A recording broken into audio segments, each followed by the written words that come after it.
Nari. Abanare lingatsho ukuthi ilanga lanamhlanje liqhakatheke kangakanani empilweni yenu?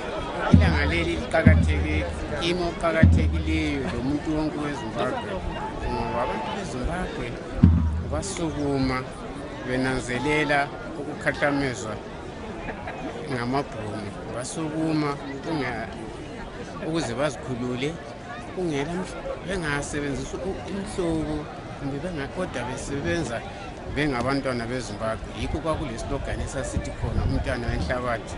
May I at this moment invite ukuthi abantu bazikhulule the senior chaplain ukuthi bazithuthukise Bulawayo ngezigaba zabo district njengelizwe kungela Major Munyonga kusebenzisa to give us an opening prayer.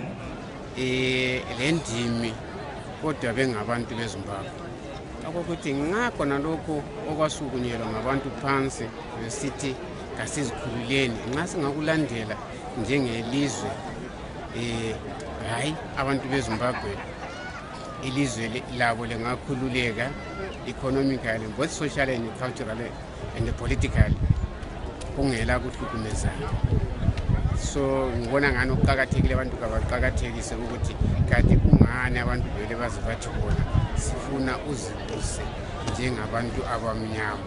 Singastika kukhona lokho hayi ngibona njengelizwe singathuthuka sisiya phambili.